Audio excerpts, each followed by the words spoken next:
Hola, buenas tardes a todos, a todas. Muy bienvenidos a esta conversación que esperamos sea de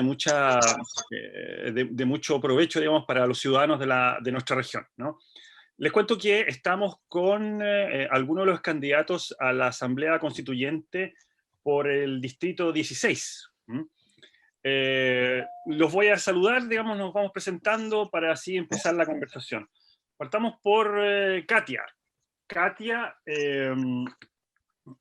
Katia Ramírez González, digamos, es de la lista Partido Ecologista Verde, ¿no? Después Así tenemos es. a Nicolás Núñez Gangas, que es de Hola, la ¿qué lista tal? de la Pruebo Dignidad de la Federación Regionalista Verde, Social. Exacto. Bienvenido, Nicolás. Muchas Y, gracias por la y invitación. contamos también con la presencia de Yancú Cordescu, que es de la lista Corrientes Independientes, que es el independiente a su vez. Bienvenido, Yancú. Gracias, Eolo. Bueno, como les decía, primero recordarles que esta es una iniciativa que hace la Universidad de O'Higgins a través de su Escuela de Ciencias Sociales y el Instituto de Ciencias Sociales.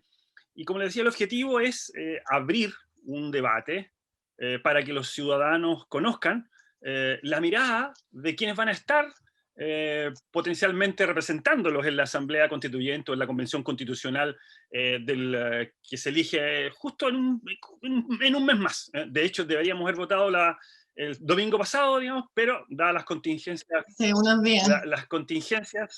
se corrió un mes. Así que ese es el objetivo fundamental. Entonces, parto haciéndoles de inmediato una pregunta, ¿no? La idea es que tengamos el siguiente formato. Para ser dinámico esto, les voy a hacer una pregunta, se pronuncian cada uno de ustedes, digamos, en 3, 4 minutos máximo, yo les voy a estar tomando el tiempo, les voy a hacer una carita si es que se demora un poquito, y después hacemos debate entre ustedes sobre esa pregunta. Y después vamos a otro tema, y así vamos armando módulos temáticos, por decirlo de algún modo. ¿Les parece? Perfecto. Vamos entonces. Primero, y esto tiene que ver también con una mirada de que finalmente la Convención Constitucional no surge de la nada, digamos, sino que viene de un proceso social muy particular. Y lo primero que quería preguntarles es que si ustedes fuesen electos, digamos, como convencionales, ¿no?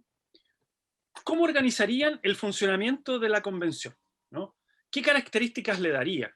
¿Qué rol tendrían? ¿Qué roles distinguirían? ¿No? ¿Cómo organizarían, con qué principios organizarían la función de la convención? ¿No? Si quieres, Katia, ¿puedes partir? No, pasa palabra, para armarme un poco la idea. Bueno, está bien, pasa palabra. Si alguien está listo, dale nomás. No sé, Yancú, Nicolás. Sí, yo puedo partir. Nicolás, ¿qué Yancú. preferís? Dale, Yancú. Listo. Creo que hay que comentarle a la gente primero que en la estructura de la Convención Constitucional viene más o menos predefinida con la reforma constitucional que se hizo, porque se tiene que elegir una presidencia y una vicepresidencia. Hay un presupuesto que ya fue aprobado por el Congreso que tiene algunos ítems o glosas específicas para ciertas funciones que debe cumplir la Convención Constitucional, pero en la parte orgánica, en la forma de estructura de la convención, es donde hay más campo para poder discutir sobre cómo vamos a ordenar el trabajo de la constituyente. Y en ese sentido, hay un insumo muy importante que se puede dar a través del reglamento del Congreso, de la Cámara, por ejemplo, o del Senado, cómo se estructuran a nivel de comisiones, de discusión de temas, de posición de temas en la tabla, que existan acuerdos entre los diferentes comités políticos que confluyan dentro de la misma constituyente, y que eso va a determinar también el nivel de fuerzas políticas que pueden generar algunas mayorías. Entonces hay ahí un insumo muy interesante que puede servir para la discusión, pero al mismo tiempo hay otro insumo que han estado elaborando los centros de estudio de los partidos políticos. Yo, si bien no estoy en una lista de candidaturas de partidos políticos, somos las 6 candidaturas independientes, pero hemos revisado las propuestas que hay de reglamento de la convención, que han propuesto los centros de estudio de los partidos políticos, que son un piso también para comenzar a discutir. Y hay un documento que genera transversalmente la oposición al gobierno, que son 13 puntos en los que se comienza a debatir el reglamento de la convención. Y ahí hay cuestiones muy interesantes, como por ejemplo la participación ciudadana, la estructura de las comisiones, o cómo vamos a ir debatiendo y los tiempos de discusión para que podamos aprovechar los 9 o los 12 meses de la discusión del debate constitucional. Entonces, hay dos pisos o dos pilares desde los que se inicia la discusión, pero va a depender mucho de cómo se configuran las fuerzas políticas dentro de la convención para poder definir en detalle qué es lo que va a resultar como reglamento. Y desde tú personalmente, ¿cuáles serían tus énfasis? Mi énfasis tiene que ver con cómo se estructuran las comisiones de trabajo, porque las comisiones también van a ser determinantes a la hora de preaprobar o pasar ciertas discusiones a el plenario o la sala de la constituyente. Entonces hay que aprovechar el trabajo de esas comisiones para que tenga o se nutran efectivamente de ciertos insumos que no estén determinados solo por las y los constituyentes, sino que en las comisiones se puedan dar los espacios de discusión más nutritiva con movimientos sociales, con organizaciones, con el sector académico, con las empresas, con los medios de comunicación, para que podamos armar una constitución que venga muy nutrida desde las comisiones y que no quede solo en la discusión plenaria para que esto termine siendo un espectáculo respecto del voto final de lo que queda o no queda, sino que el debate concentrado esté dentro de las comisiones. Ok. Gracias, Yanku. Nicolás. Sí, bueno, esa pregunta la va a responder la subsecretaria Daza, así responde el ministro. No, mira, con respecto a la pregunta propiamente tal, yo creo que, primero quiero partir por algo. Muchas personas tienen en el ideario colectivo con respecto a la constituyente, y me ha tocado hablar con otros constituyentes que no son de regiones, que son más bien de Santiago, que lamentablemente los medios de comunicación le dan mucha énfasis, y ellos tienen casi como asentado y resuelto que este órgano va a sesionar ya sea en Santiago o en Valparaíso. La verdad es que lo primero que me gustaría a mí proponer es que la convención, por tal, sea un órgano itinerante, que sea un órgano itinerante que sesione en distintas regiones, ojalá en distintas capitales provinciales, como por ejemplo San Fernando, capital de la provincia de Colchagua. Entonces hay que sacar eso del ideario colectivo y decir que esto tiene que ser un órgano itinerante y ojalá que sesione en todo Chile. No tanto por viajar, sino que en el fondo es por darle la oportunidad a las personas que puedan, a través de ojalá cabildos abiertos de carácter regional o distrital, participar en lo mismo. Me gustaría, por ejemplo, eventualmente, no sé, ver a Yanku o a Katia en un lugar abierto donde participen las personas activamente, si es que las condiciones sanitarias lo permiten, para que desde las bases se puedan recoger cuáles son las urgencias y las necesidades de cada uno de los territorios y plasmarlas en la Constitución. Lo segundo que habría que hacer, que es muy importante señalar, es que hay que cortar, y aquí me voy a poner un poco radical, hay que cortar el cordón umbilical de la ley 21.200 que se presentó, que da origen a la reforma constitucional, que habilita que tengamos este proceso constituyente y la Asamblea Constitucional propiamente tal. ¿Por qué? Porque ahí se va a poder garantizar de verdad, a ciencia cierta, la independencia de esta convención con respecto a cómo nace efectivamente en el Congreso, en ese acuerdo que está tan cuestionado, que se hizo en la noche entre los partidos y entre los parlamentarios de ese momento. Ya es importante cortar ese cordón umbilical. Se presentó una ley también para poder darle autonomía, para que en la Convención Constituyente se decidan cuáles van a ser los quórums con los que van a sesionar. Hay algunos que dicen no, que está amarrado el tema de los 2/3, pero sería importante también que fuera la propia Convención la que decidiera con cuánto quórum quiere efectivamente sesionar o tomar acuerdos o hacer las decisiones. Mira, se rige muy similar la forma de elección con respecto, no similar, exactamente igual, a cómo se eligen los parlamentarios en cada una de las regiones, ya sea diputados o senadores. Sin embargo, la ley emitió algo que es muy importante y que me gustaría salvaguardar también, ojalá en las primeras sesiones, es que no está fijado el método de reemplazo de los constituyentes. ¿Qué pasa, por ejemplo, si a alguno se enferma, si a alguno le pasa algo, o simplemente, no sé, en el peor de los casos fallece? La verdad es que el día de hoy, la legislación actual en cuanto a diputados y senadores dice que son los partidos los que son dueños del cupo y del escaño y que podrían reemplazarlo por quien quieran en el fondo. Esa posibilidad de que quede supeditado al partido político quien reemplaza al constituyente no debería estar ciertamente en los partidos políticos, debería darse de otra forma y fijarse en el reglamento interno de la constituyente propiamente tal. Concuerdo absolutamente con lo que dice Yanko, hay que hacer comisiones que sean de trabajo. Si aprendimos algo de los que fuimos dirigentes sociales en el estallido social o dirigente estudiantil, es que las comisiones de trabajo funcionan súper bien para poder levantar las exigencias y necesidades, ya sea punto por punto o con mesas de trabajo propiamente tal. Y lo importante es establecer también que si hacemos un órgano que sea de base, por ejemplo, un cabildo regional, un cabildo distrital, es que lo que se decida en ese cabildo, de cierta forma, tenga alguna vinculación, sea vinculante para los constituyentes que sesionan también dentro de la misma. Yo creo que eso sería lo primero en cuanto a la organización propiamente tal de la constituyente. Listo. Gracias, Nicolás. Katia, ahora sí, vamos con el rosco. Ya no puedo pasar palabras, no. Agradecida a los compas, harta información, así que gracias. La verdad, yo no he averiguado mucho el tema, yo voy muy al piquero a la piscina, pero claro, siempre he pensado que esto tiene que ser con cabildos, con participación ciudadana, que al final esto se haga desde el pueblo para el pueblo, idealmente. Entonces, claro, seguir en esas dinámicas como las teníamos en el estallido social, donde nos juntábamos, conversábamos una vez a la semana, bastante caótico, sí, cuando uno trabaja con harta gente, más es una gran catarsis que ayuda a progresar en conjunto. Entonces, tiene que seguir existiendo. También me gusta mucho como hablaba Yanku y como concretó Nico,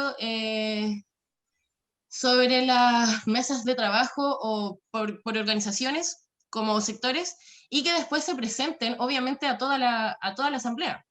Eso sería lo ideal y que ojalá, bueno, para mí la base es que haya mucho respeto en esto. Creo que si hay algo que se tiene que ojalá regular dentro de este congreso, de esta instancia, es que haya un respeto entre todos, todas, todis, porque de que va a estar abatallado en algunos sectores, va a haber y necesitamos un nivel base de, oye, aquí se echa agua helada, no vamos a seguir conversando porque hay que tener cuidado y salud mental propia.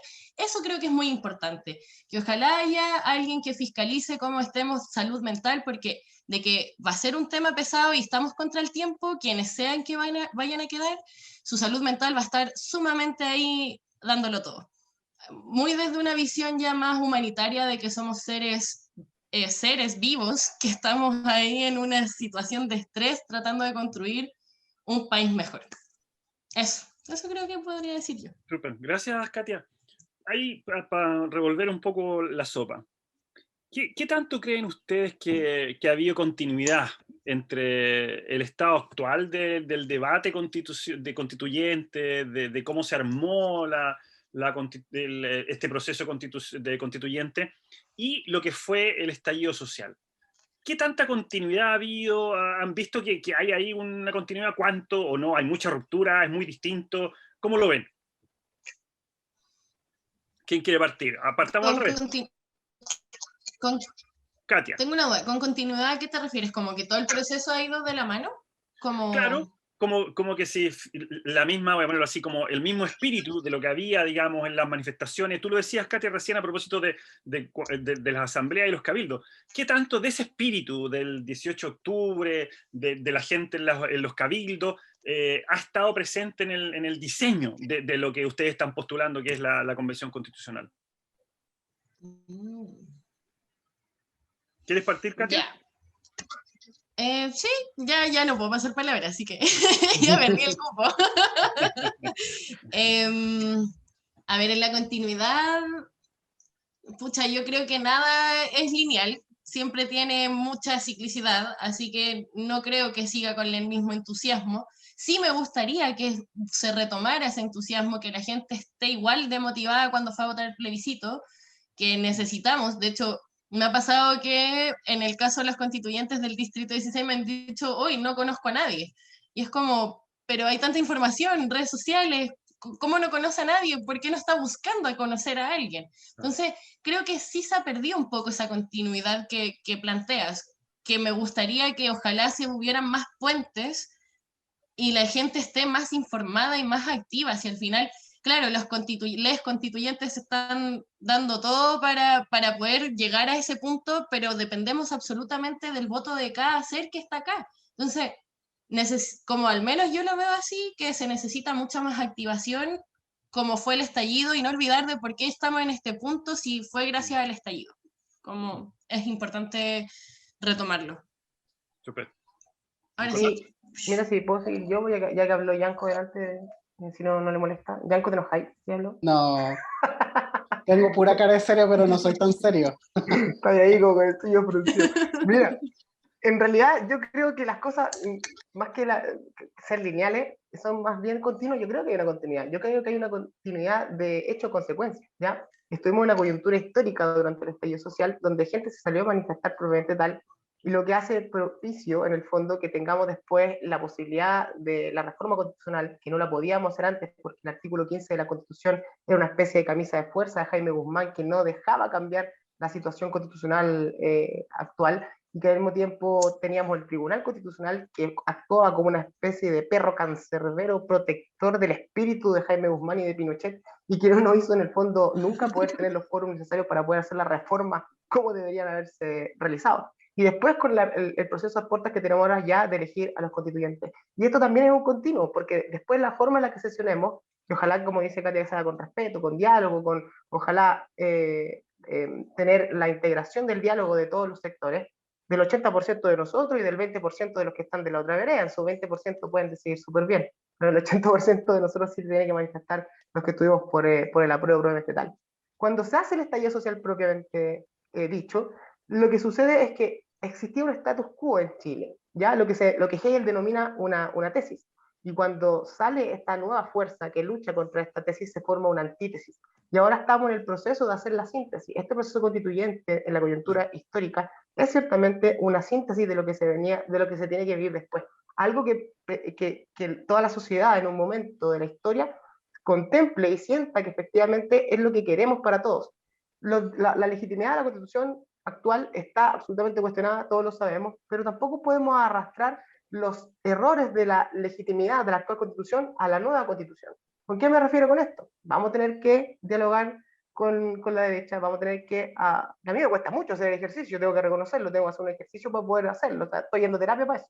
Y en el fondo, sentarme a entender también de que hay una visión distinta, ese ejercicio hay que hacerlo, porque si nosotros, aquí los que estamos, nos sentamos en la constituyente y decidimos entre nosotros cómo queremos el país, el mismo cuestionamiento de falta de legitimidad lo van a traer a la nueva constitución, o lo vamos a traer a la nueva constitución, y eso tampoco puede pasar. Pero insisto, en los porcentajes de 80 a 20%.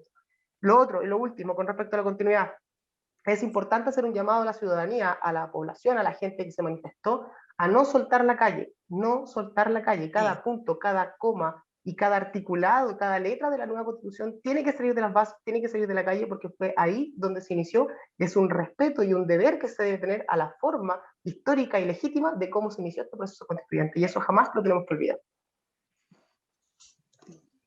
Yanku. Bien. Mira, respecto del pecado de origen de la Constitución actual que comentaba recién el Nico, efectivamente hay gente que puede decir de que esta Constitución también podría nacer con este pecado de origen, porque al final terminó estando, o fue elaborado este proceso en la cocina del ex Congreso Nacional. Entonces, esa cocina puede ser el pecado de origen de este proceso constituyente. Sin embargo, es completamente distinto a todos los procesos constituyentes que hemos tenido en la historia de Chile, por lo tanto, no es el mismo pecado de origen, sino que viene revestido de un proceso político detrás. Es decir, podemos decir de que en la forma pudo haber un proceso empañado por esta negociación, pero en el fondo nace a partir de la movilización social, y por lo tanto el origen más pleno, más puro de la constituyente tiene que ver con las personas y no con el proceso político que se estaba dando en paralelo, y que se da en el Congreso, se da en el gobierno, se da en los gobiernos locales. Entonces es un proceso que viene dotado de legitimidad de origen en su fondo, más que en su forma puede tener alguna complicación. Ahora, ¿qué es lo que ha sucedido en el proceso desde el estallido, desde la negociación, y lo que ha sucedido hasta ahora? Es que tenemos distintos carriles sucediendo o que están avanzando, diferentes procesos. Uno tiene que ver con el proceso político, donde hay un grupo de personas que estamos muy interesados e interesadas en lo que está sucediendo y nos involucramos en la discusión. Y eso nos da y nos alimenta a la hora de poder discutir y poder plantear nuestras posiciones. Y eso es lo que mantiene viva a las candidaturas. Pero en paralelo estamos con un proceso social y económico que está afectando un montón a las personas y que desenfoca la situación, porque estamos intentando de que las personas puedan seguir viviendo, que tengan empleo, que tengan algo para comer, que no vengan a quitarles lo poco que tienen por no tener con qué pagar un par de cuentas. Entonces estamos con un proceso político por un lado que insuma a nuestras candidaturas, pero por el otro lado tenemos que estar preocupados de lo que sucede con la gente. Entonces, el proceso político está interrumpido o tiene mucho ruido ambiente y por eso cuesta de que la gente se informe. Y a mí no me extraña lo que dice Katia, que hay un montón de gente que no tiene idea de quiénes son los candidatos y candidatas a la constituyente, y es porque el ruido ambiente de la pandemia es la que nos tiene en esta situación, que no estamos conectando con el proceso político, porque tenemos otra preocupación. Súper, súper. Algo que acotar cortito que va para los dos.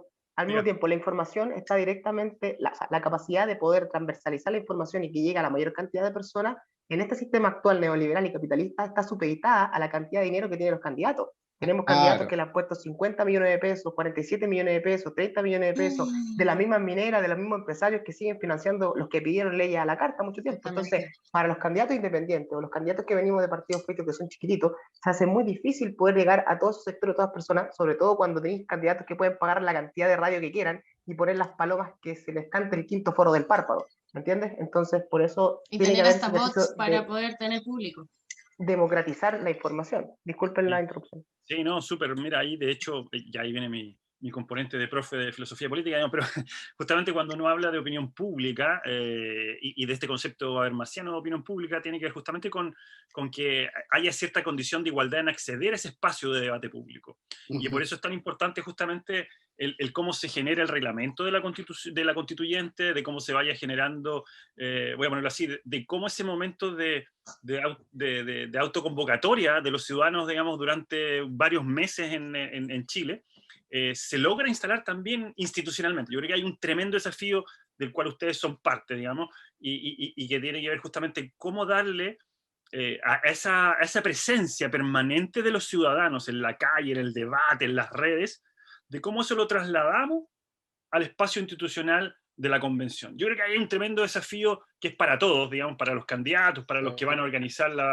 cómo funciona, para los equipos técnicos que van a estar detrás de cómo van a funcionar los constituyentes. Me parece súper bueno lo que dice Yanku, digamos, esto de chuta, allí, claro, hay un interés político, pero hay un interés social que está ahí, digamos, y que por lo tanto se nos vino encima la pandemia y tenemos lo que tenemos, ¿no? Ojo que con las cuarentenas exacerbadas también nos han limitado a los candidatos que estamos aquí, por ejemplo, nosotros, estar en la calle conversando con la gente y mirándolos de frente, ¿me entiendes? Entonces sí, eso también imposibilita también mucho.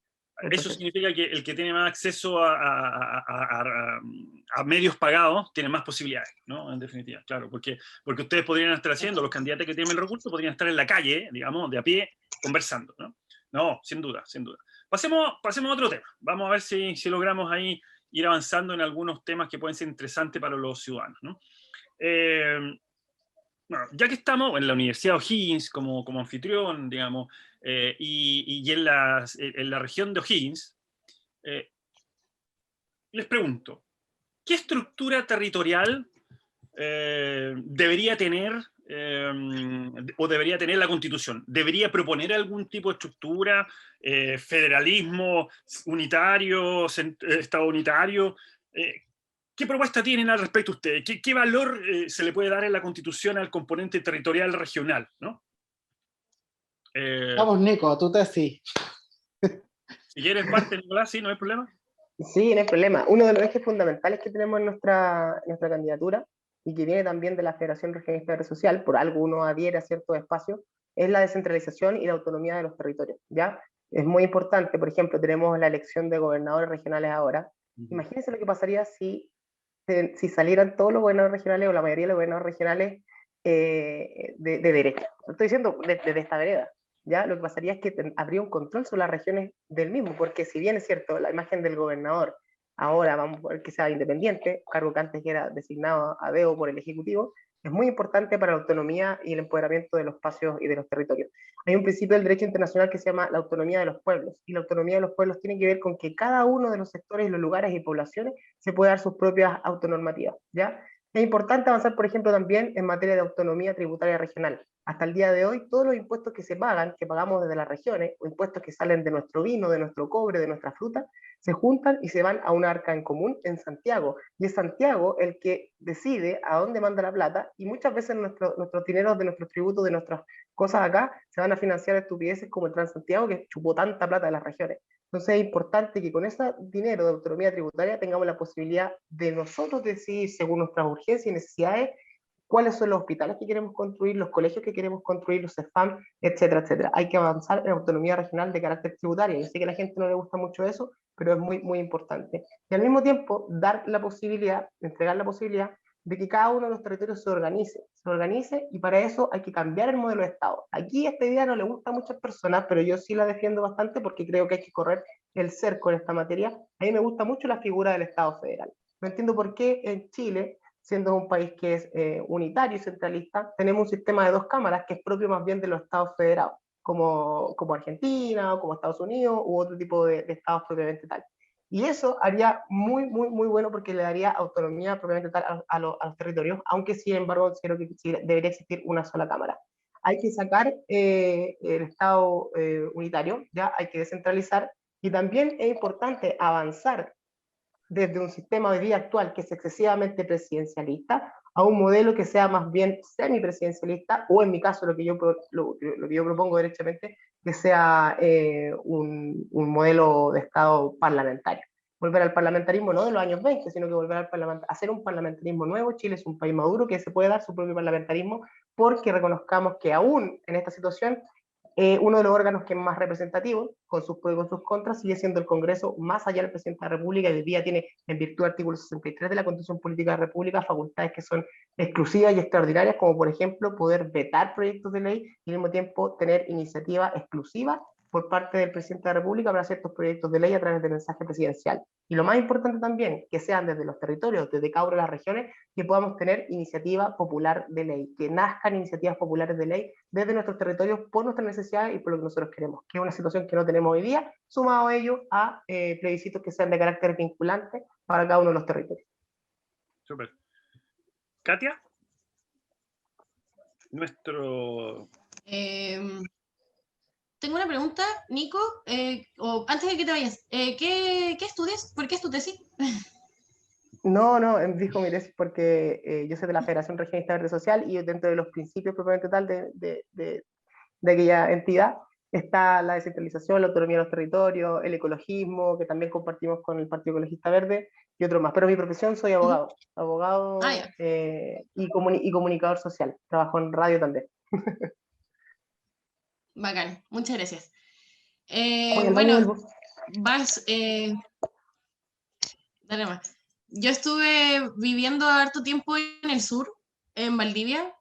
Estudié allá, así que allá aprendí algo que acá no lo sentía muy fuerte cuando, bueno, igual me fui joven del distrito, bueno, de la región, que es el territorio, el amor por el territorio, el querer cuidarlo, el querer honrarlo, protegerlo y darle sustento desde el respeto del ciclo de la vida misma. Aprenderlo allá tan desde las manos como desde la propia vivencia me ha hecho entender lo fundamental que es respetar que cada territorio tiene su propia necesidad, su propio sustento y las propias herramientas que cada zona trabaja. Entonces, yo igual apoyo mucho lo que conversaba el Nico, que me pongo nerviosa con estos temas, como que Nico habló tan fluido, para mí no son mis áreas más fuertes, entonces como que me cuestan, pero apoyo mucho el territorio, el espacio, y bueno, antes de, no estoy segura, pero el parlamentarismo había leído que no era óptimo para Chile, como que no estaba preparado Chile para tener un parlamentarismo. Solo había leído, si quieres explicarlo, yo lo agradecería, porque quizás como yo, mucha gente también tiene la duda, y sí, que no podemos manejar todas las áreas. Así que, bueno, apoyo lo que dice Nico, y siempre territorio se cuida mejor desde casa, parte por uno, así que mi respuesta es muy sencilla. Eso. Gracias, Katy. Y no hay respuestas sencillas, ni correctas, ni erróneas. Aquí hay, lo que vale son las opiniones, porque además... La gracia es que después eso tú lo puedas poner, digamos, a circulación en una asamblea que va a estar decidiendo cosas, así que eso es muy importante.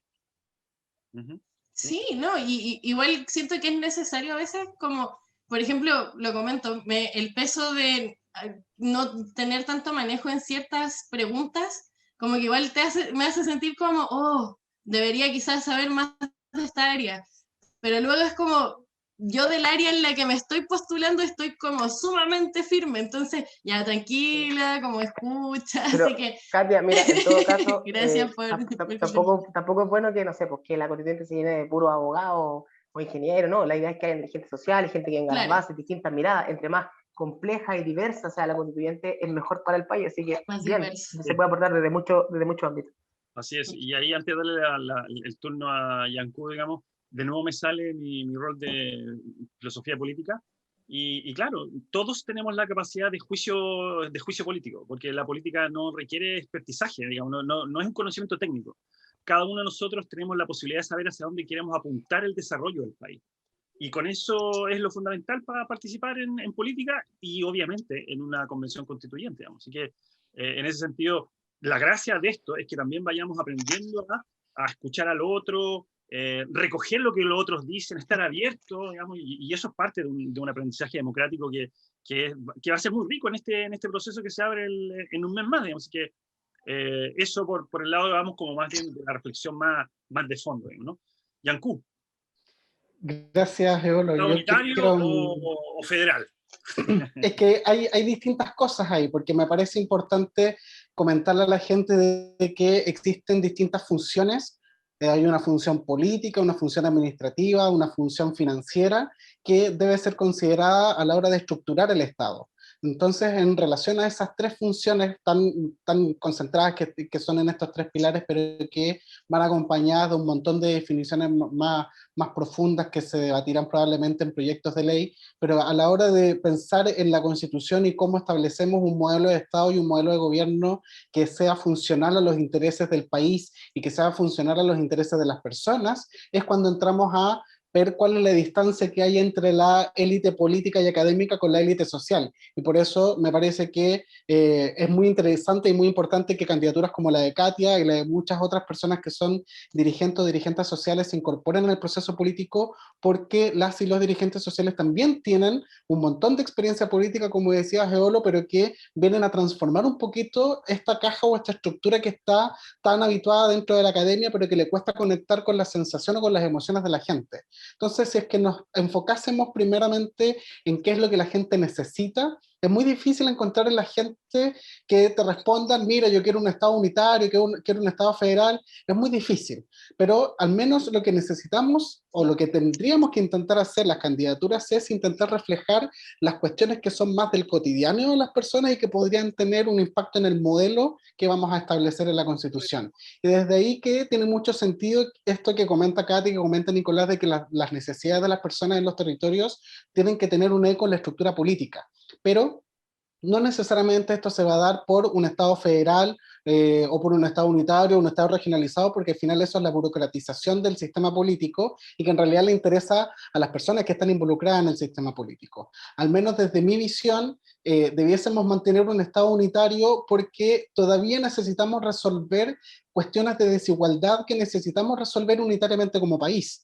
Y eso no tiene que ver con que el Estado federal no sea capaz de resolver esas necesidades que son comunes a todas y todos los chilenos y chilenas, sino que tiene que ver con cómo pensamos o cómo lo discutimos. Porque si creo que el federalismo es una buena alternativa, pero para mí el Estado unitario, pero regionalizado, puede permitir mejores herramientas para que convivan los intereses regionales con una perspectiva nacional, porque al final estamos en un buque que estamos todas y todos metidos en él y necesitamos navegar en conjunto, por más que ciertas regiones necesiten enfocarse en ciertos procesos o en ciertos niveles de producción o cómo van a impactar los presupuestos regionales en la calidad de vida de las personas. Entonces creo que un Estado unitario pero regionalizado va a permitir mantener esta coherencia de la necesidad común que tenemos como país, que fue todo el país que salió a las calles el 18 de octubre, y también mantener las necesidades y que tengan reflejo las necesidades de las personas en sus territorios, que tengan eco en la estructura regional.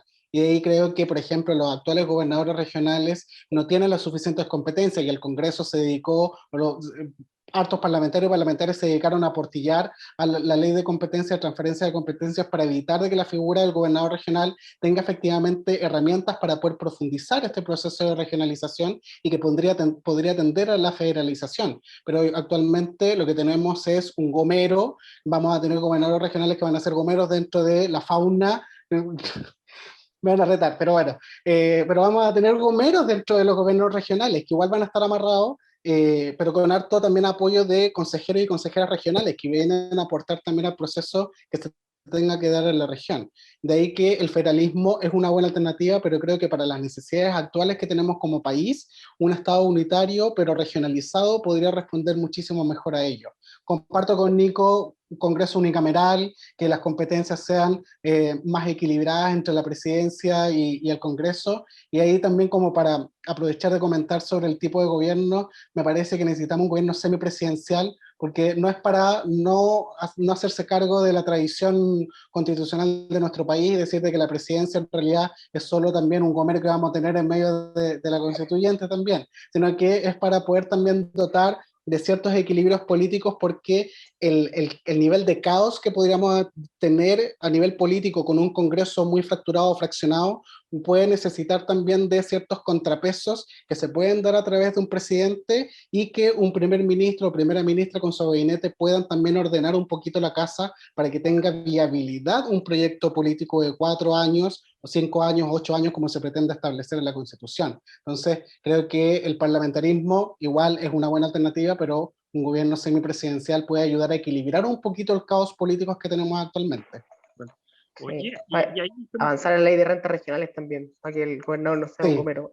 Avanzar en la ley de sí. rentas regionales. Ahora, yo he visto gomeros que son impresionantes en todo caso, ¿no? Pero depende mucho del clima, así que depende del contexto, ¿no? Así es. Oye, para profundizar en este tema, ustedes hablaban mucho de las comunidades, de la pertenencia territorial, y aterrizando ese juicio en nuestra región. ¿Cuál es esa identidad? ¿No? ¿Qué es lo que ustedes deberían llevar hacia discusión nacional, que es necesariamente una asamblea constituyente, digamos? O sea, porque ahí lo que se define es la norma general para todo el país. Pero claro, valorar los territorios. ¿Qué aporta la región de O'Higgins a Chile, por decirlo de algún modo, en términos identitarios, en términos del territorio?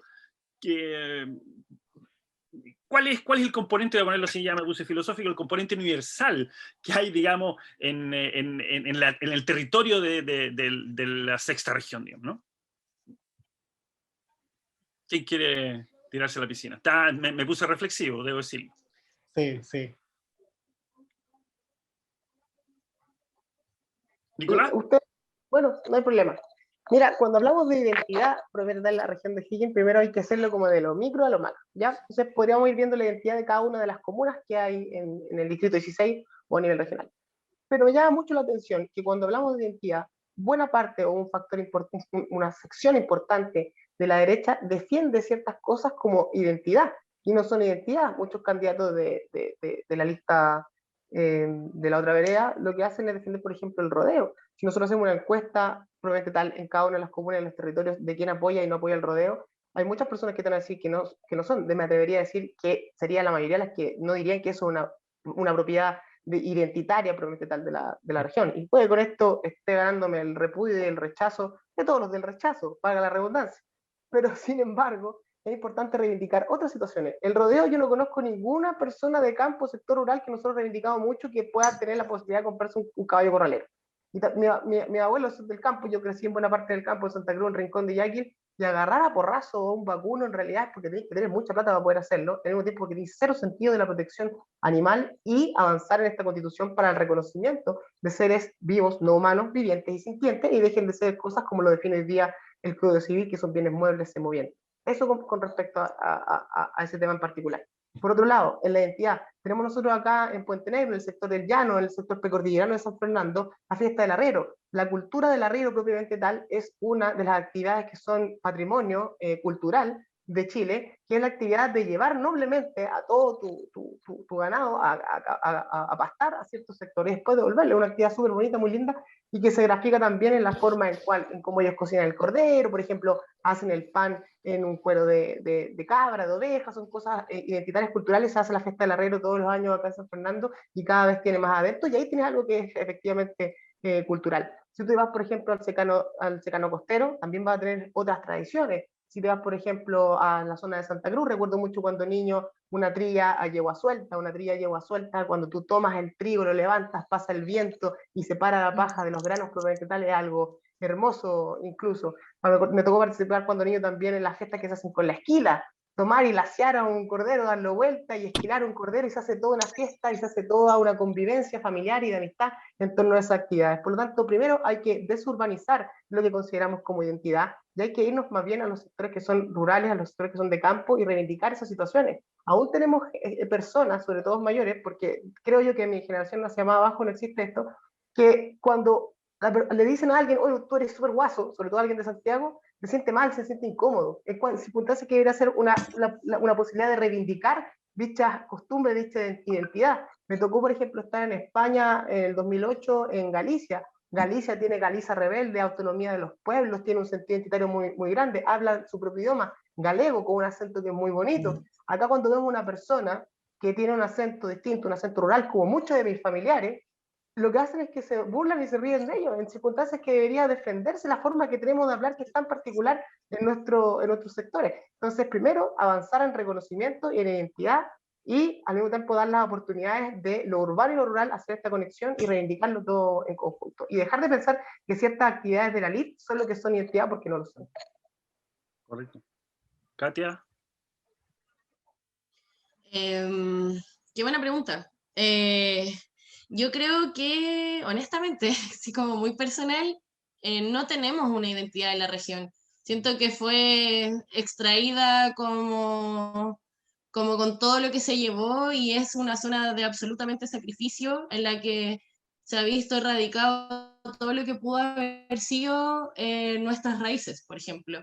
Estamos plagados en pinos, en eucaliptus, las forestales dominan gran parte del distrito, la pesca también está agotada por este sector, tienen que salir hartas millas más allá, llegando a límites de otras regiones. Entonces, como identidad, claro, tenemos algunas cosas que han perdurado en el tiempo, que han logrado como salvarse de esta extracción masiva que ha habido en la región, de las cuales, como características que podría como rescatar, pero que tampoco considero que son propias, sino que son dentro de la cultura, bueno, somos un mestizaje en verdad, así que esto de ya de las culturas mezcladas es parte.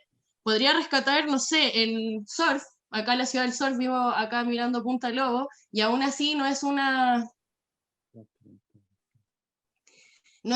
ciudad como sustentable también como para ser la capital mundial del surf, como faltan talares, creo que son actividades comunes de acá también de la zona, del respeto. Como dice Nico, creo que falta mucha empatía también dentro de esta zona, donde, claro, la élite piensa que el rodeo es parte de una tradición, cuando no lo es, ¿cachai? Es como, o la cueca, me pasó que conocí la cueca chora en el sur, cuando la cueca es como súper común de acá de la zona centro, pero bailamos la cueca elitista, entonces yo no tengo para comprarme ese traje grande, ¿cachai? Ese mansa, no, yo bailaba con China, bien China, porque así somos, ¿cachai? Como que siento que si podemos aspirar a una identidad, yo creo que eso, yo al menos me considero súper poco urbana, súper más del sector ya rural, donde la artesanía, la greda, las manos son nuestra forma del sustento, y que falta mucho apoyo a los artesanos, artesanas también de esta zona, creo yo. Si me gustaría que aspiráramos a una identidad como región, yo creo que por ese lado va. Y tratar de, ojalá, reforestar, no es reforestar, de una forma más nativa, ojalá esta zona, que aún tiene partes que se pueden trabajar y que ojalá se sigan trabajando por protección de eso, como de identidad. Sí. Sí, bueno, ahí empiezan a aparecer ciertos principios que uno puede decir, bueno, ¿cómo en la Constitución podemos asegurarnos de que se respeten algunas cosas, digamos? Bueno, tal vez es un debate que se viene, ¿no? Yanku. Creo que planteas una pregunta interesante, porque a la hora de hablar de identidad, a lo que más se me asemeja a mí en términos constitucionales es la nación. Y la nación a nivel conceptual reúne lo que Katia y Nico han comentado, que es el tema del lenguaje, las costumbres o tradiciones, el sistema económico, la pertinencia o la pertenencia territorial. Entonces, esto lo que han reflejado muy bien los chiquillos, y que quiero pasar el dato, Nico, también se hace trilla y yegua suelta en las peñas, hacia el sector precordillerano. Al menos yo he ido a las trillas para arriba, no he ido para las trillas de la zona costera. Pero estas cuestiones tienen sentido con el concepto de nación, más que el concepto de identidad, porque a la hora de hablar de identidad, dentro de la Constitución es muy difícil poder graficarlo o poder conceptualizarlo. Entonces, creo que una forma de poder resolverlo es hablar del concepto de nación dentro de la Constitución, y de ahí creo que entramos a un campo que se abre muchísimo más, que es hablar de la plurinacionalidad como concepto que debe estar reflejado en la Constituyente. Y esta forma de poder integrar toda esta pertinencia a nivel de nación, con lenguaje, territorio, costumbres, etcétera, que son propios de nuestra zona, es lo mismo que sucede con los pueblos originarios, los pueblos indígenas, las personas que también están organizadas en comunidades afrodescendientes, que están dentro de nuestro territorio nacional y que también quisieran que su identidad esté reflejada en la constituyente. Pero la Constitución, al ser la burocratización del sistema político y del ordenamiento social de nuestro país, creo que una forma de poder resolverlo es estableciendo la plurinacionalidad como principio dentro de la estructuración del Estado, para que todas estas múltiples naciones que puedan estar organizadas o no, sean capaces de revitalizar, revivir o regerminar, como pide Katia. Porque en la medida de que tenemos un Estado que es capaz de reconocer a las naciones como parte fundamental de la identidad de la sociedad, es que el Estado va a tener una función política de promoción a esas naciones. Es lo que sucede, por ejemplo, hoy en día con la cultura, que el tener un Estado subsidiario hace que la cultura esté subvencionada a través de fondos concursables, que las personas tengan que competir para mostrar o establecer o construir cierto tipo de cultura o no. Entonces, el Ministerio de las Culturas y las Artes, con un Estado plurinacional, debiese transformar ese enfoque de subvención al producto cultural o al producto artístico, para enfocarse en la revitalización, en la producción de contenido de esos territorios, que se puede traducir a través de la plurinacionalidad. Súper, súper, buenísimo, buenísimo. Para allá iba, digamos, la reflexión, súper, sí. Pasemos a temas, digamos, así más, por decirlo de algún modo, que están más a flor de piel, y más sentido, sobre todo a propósito de lo que comentábamos de la pandemia. ¿Ustedes creen que el Estado que derive, digamos, la conformación de Estado que derive de la discusión constitucional, debería tener una especial preocupación por la seguridad social, por asegurar derechos en el ámbito de la seguridad social? ¿Qué tipo de derechos deberían asegurarse? ¿Cuáles son los derechos básicos que sí o sí tienen que estar asegurados por la Constitución? ¿Y qué mecanismo, digamos, voy a ponerlo así, digamos, de reclamos, si es que no se cumplen, podrían tener en la Constitución? ¿Cabe incorporarlo en la Constitución? ¿Qué han reflexionado al respecto? ¿Qué propuesta tienen al respecto? Nicolás, si quieres partir. O no sé, le doy la oportunidad a otro, que yo he partido todo el rato, si alguien quiere empezar. Esa pregunta la va a responder la subsecretaria Daza.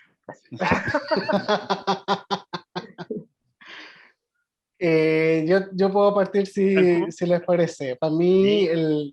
lo que ha venido a hacer la pandemia es profundizar esta sensación de desprotección que tenemos respecto de la función de estatal. Lo que uno quisiera es que el Estado sea capaz de responder ante la necesidad de las personas, porque nos han dicho repetitivamente que el Estado o la Constitución establece que las personas son parte del Estado y que el Estado tiene un rol que cumplir frente a ellas, y por eso tenemos toda esta estructura política que debiese funcionar para los intereses de las personas.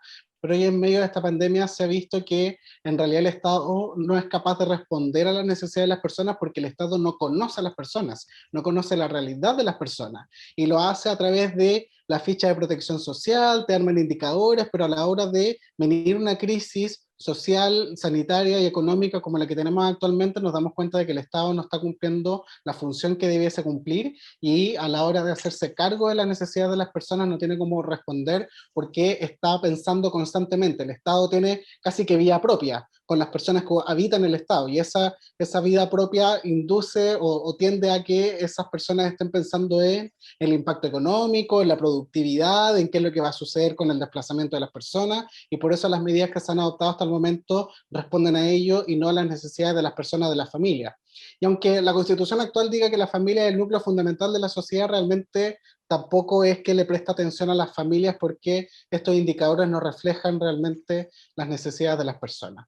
Y esto calado también con el Estado subsidiario, que viene a profundizar un poquito también esta desprotección o sensación de desprotección, es que al menos a mí me lleva a pensar, o al menos decidir personalmente, de que el Estado debe ser un Estado social de derechos para que las personas puedan hacer exigibles esos derechos al Estado en distintas instancias, para que la burocratización que se ha establecido en el Estado tenga también respuesta a las necesidades de las personas cuando se sienten vulneradas sus necesidades o vulnerados sus derechos. Entonces tenemos un montón de tratados internacionales, un montón de compromisos, hay declaraciones de los políticos sobre qué es lo que necesita la gente, pero a la hora de responder o de actuar hay un montón de dificultades. Y por eso un Estado social de derecho podría establecer una base, un piso mínimo para que las personas tengan protección social mínima garantizada para que puedan desarrollar un proyecto de vida acorde a lo que esperamos como país. Ahora, esto de los pisos mínimos de la protección social es algo que debiésemos trabajar, porque el presidente de la República estas últimas semanas estuvo hablando sobre la red de protección social, cuando en Chile en realidad no tenemos una red de protección social. Tenemos políticas sociales que, si las miras en conjunto, pareciera que forman una red, pero en realidad no lo son, porque a la hora de ver la letra chica de cada uno de los proyectos o de cada una de las políticas de protección social, te das cuenta que lo único que hacen es separar o disgregar a la población y no pensarla como un todo. Entonces, hoy en día, o al menos el Estado debiese tender a hablar de una red de protección social como tal y combinándolo con un Estado social de derecho. Súper, súper. Katia. ¿Sigo? Complementando, red social de derecho, yo voy harto por piso base, el derecho implícito de la naturaleza. Creo que debe ir como base dentro de una constitución, y el agua como derecho humano, que deben ser como dos términos por separados, en donde dentro del derecho implícito de la naturaleza también se trabaje con los animales de la Constitución, donde sean representados como, donde el Estado tenga un rol de protección con los animales, y obviamente que también tiene que tener una perspectiva de género, como base también de redacción en la nueva Constitución. Creo que por ahí va la pregunta. Sí, sí, sí, sí, sí. Oye, Katia, ¿podrías profundizar un poquito más sobre este derecho, digamos, de la naturaleza? ¿Qué ves dentro de eso? ¿Eso implica cierto tipo de protección particular? ¿Cómo se vincula, por ejemplo, con el tema productivo? Ya, lo que pasa es que esa es una muy buena pregunta y súper compleja, más en un país como Chile, que tiene muchos bienes naturales que son fundamentales. De hecho, el agua, somos el único país, bueno, además de ser el único país en el mundo que tiene el agua privatizada, somos la fuente de mayor cantidad de agua dulce que está quedando en el mundo. Entonces, el ojo va a estar puesto en algún momento con el calentamiento global que existe, el cambio climático que se está vivenciando.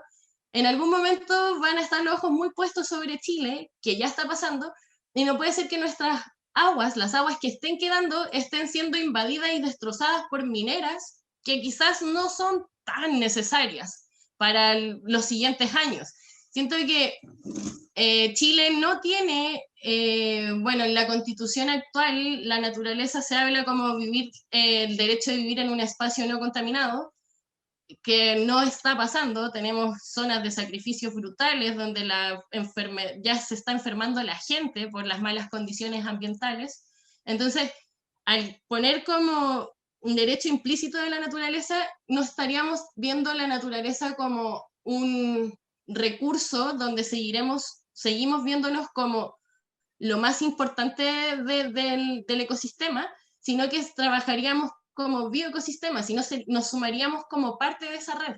De esa forma podemos lograr trabajar en conjunto, porque el concepto sostenible también ha estado como sumamente en debate, porque claro, hablamos de sostenible, pero ¿qué es sostenible para la Tierra? Como es sostenible para nosotros como especie humana, pero especies que cohabitamos no lo es, no lo está haciendo, no mientras tengamos esta reproducción lineal. Entonces, es necesario limitar el extractivismo, es necesario que las empresas que trabajan con organismos vivos tengan mejores fiscalizaciones, no produciendo 1.000, 2.000 toneladas de peces que se están enfermando y que por eso tienes que doparlos en antibióticos, que es lo que ocurre con la industria salmonera, que termina aniquilando sustratos y que eso se termina llegando al mar igual. Entonces, y que lo terminamos consumiendo nosotros, que es un desastre. Las floraciones de algas nocivas que están apareciendo ahora en el sur son producto de estos resultados de que la gente, de las autoridades, no toman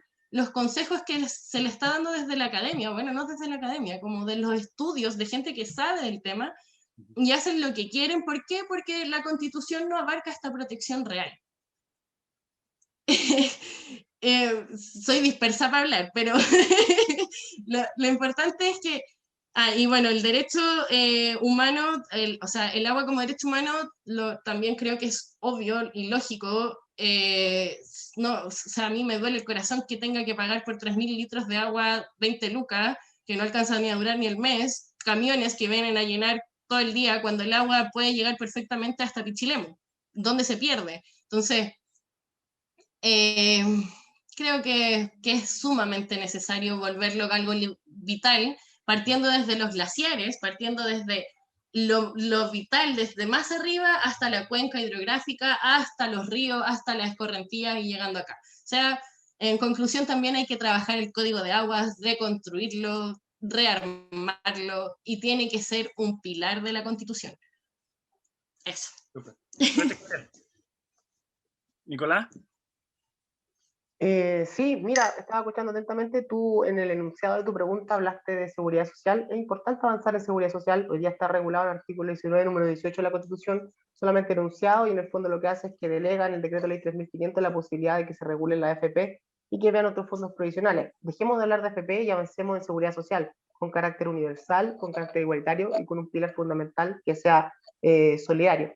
Pero entiendo que la pregunta va más bien a los ejes de los derechos que se podrían garantizar como están hoy día en el catálogo del artículo 19, ¿ya? Y la pregunta tenía relación también con la pandemia. Y esta pandemia ha develado, de cierta forma, cuáles son las falencias que tiene este catálogo del 19 de derechos fundamentales con respecto a Chile, sobre todo situaciones de emergencia como una pandemia en la que estamos.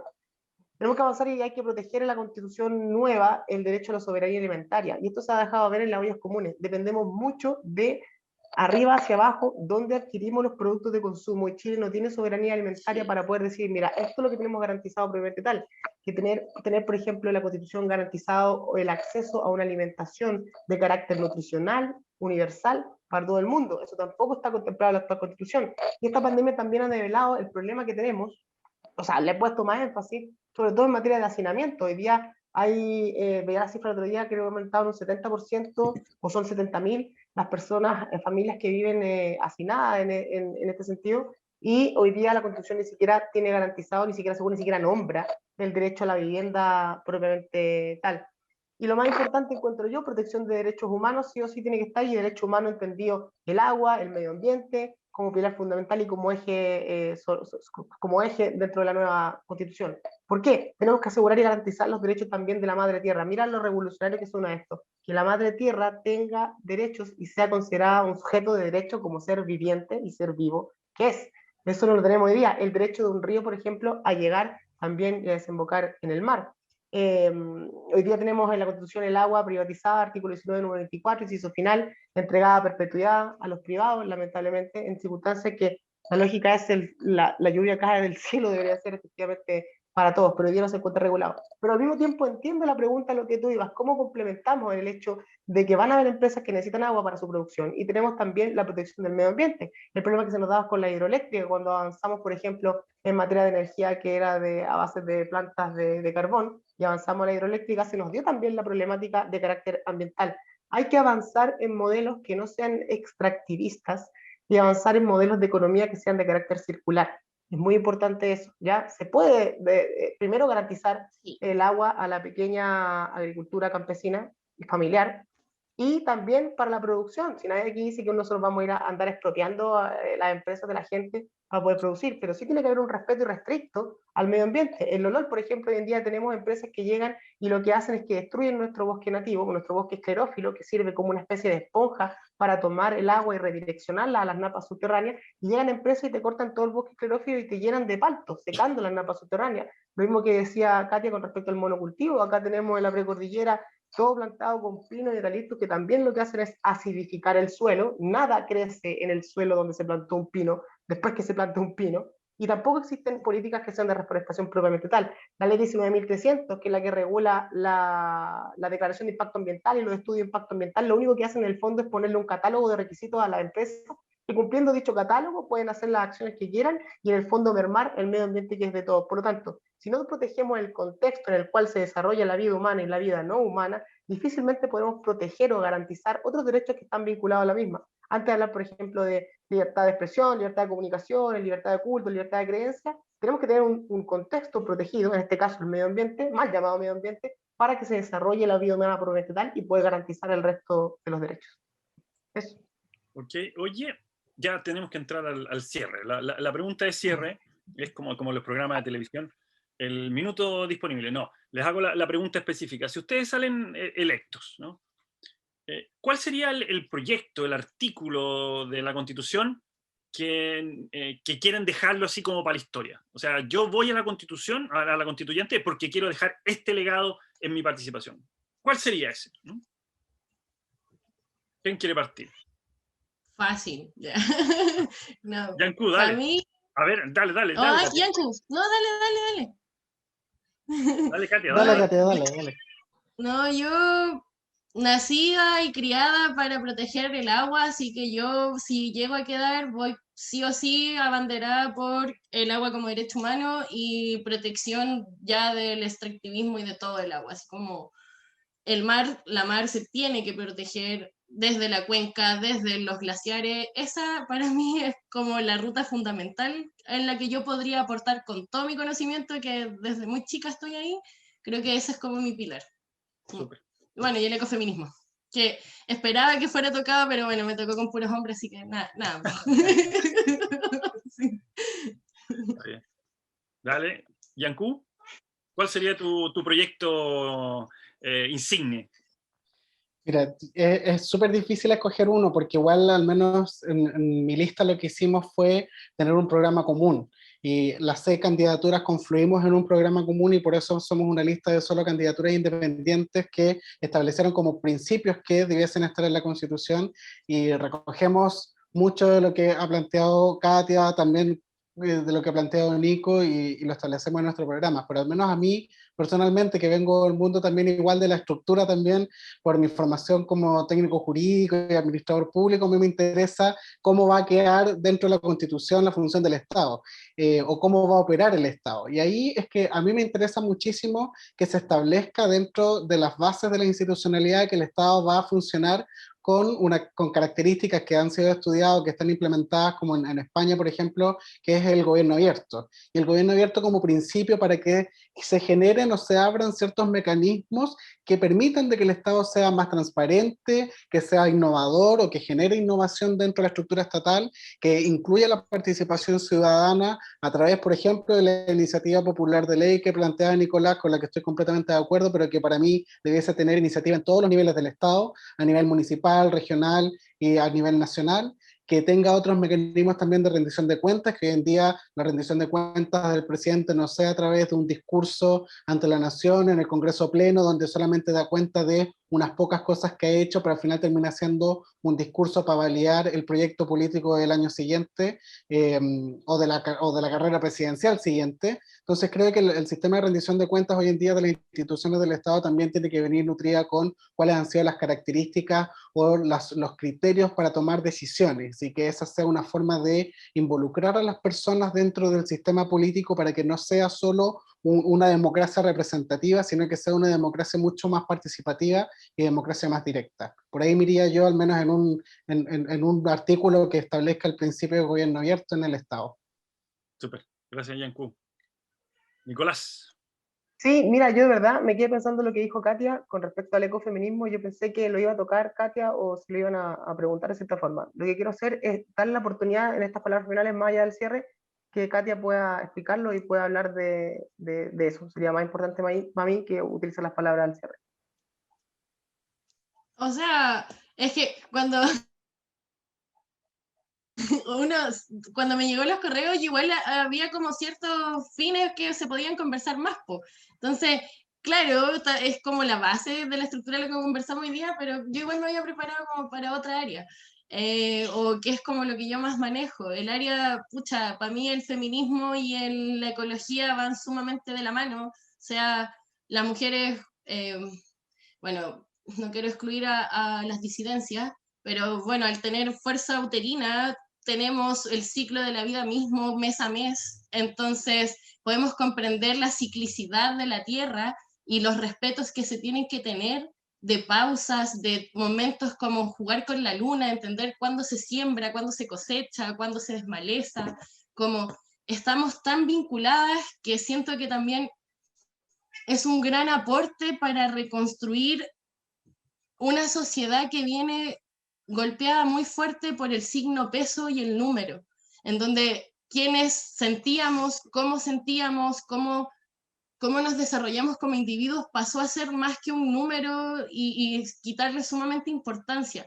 Creo que dentro de todos los diálogos, o sea, maravilloso escuchar los compañeros, de verdad muchas gracias, aprendí harto de temas que no manejo tan bien, pero igual siento que la Constitución ya hay que cambiarle, o a la sociedad hay que sacarle un poquito tanto a las estructuras y ponerle un poco más de, de sentimiento también, como por qué estamos en la Constitución, por qué queremos hacer esta Constitución, queremos un Chile con más dignidad, queremos más respeto, queremos como que al final no olvidar el fueguito que nos llevó a este estallido, que esta catarsis que tuvimos donde estamos pidiendo basta, cambiamos esto, y de ahí creo que se asocia harto este ecofeminismo o el feminismo, que ojo, que el feminismo es igualdad de condiciones, que me ha pasado que dicen yo no creo en el feminismo, pero es como decir yo tomo agua, pero no me gusta el H2O, como que es como, no, ya.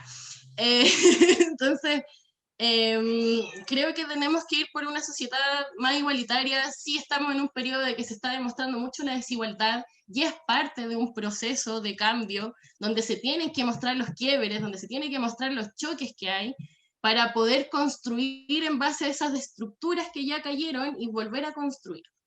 Gracias, Nico, por el espacio, gracias por darme el chance de poder conversar un poco más profundo quizás. Y no sé. Gracias.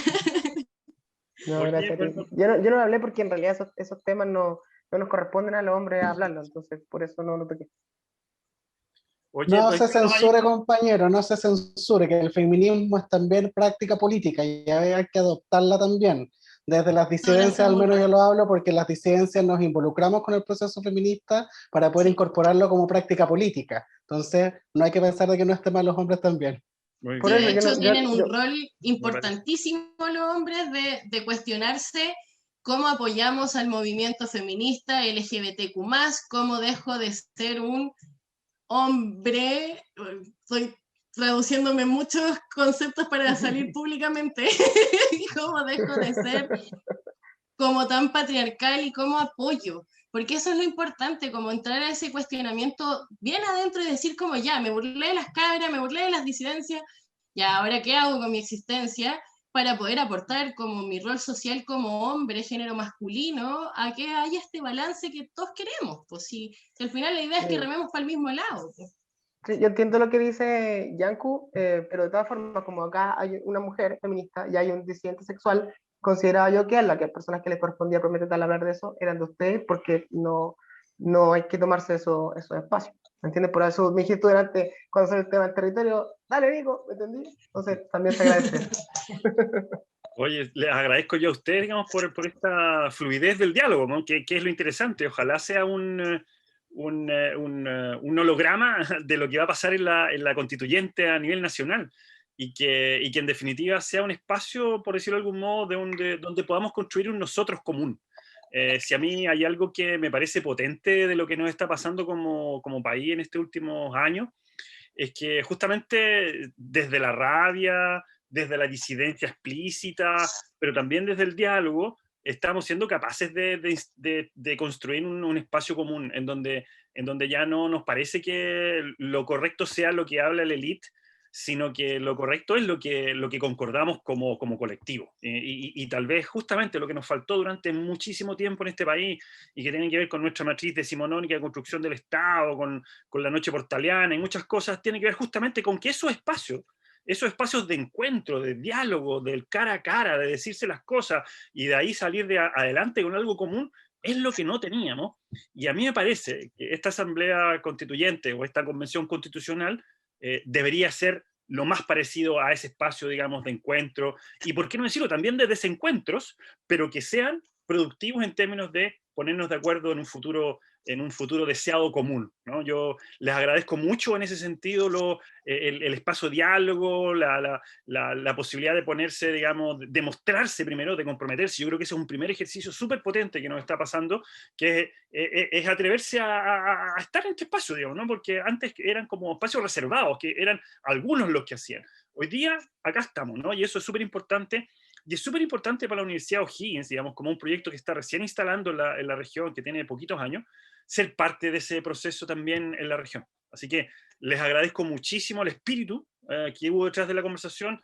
Les agradezco también la sinceridad de las opiniones, la profundidad de las opiniones, y esperemos que esto se pueda ir repitiendo y que vaya teniendo un eco, no solamente en estos encuentros, sino que esto se vaya ampliando, ampliando, ampliando, y terminemos en un país bastante más acogedor, que podamos hablar de nosotros más que de ellos y yo y ese tipo de cosas. Así que muchísimas gracias. Me despido en nombre de la Universidad de O'Higgins, de la Escuela de Ciencias Sociales, del Instituto de Ciencias Sociales, y no van a faltar otras alternativas para que nos volvamos a encontrar. Así que muchísimas gracias y nos volveremos a encontrar, pues, ¿no? Gracias a ustedes por la invitación, gracias también a los Gracias. panelistas y demás candidatos. Suerte en sus campañas y que estén súper bien.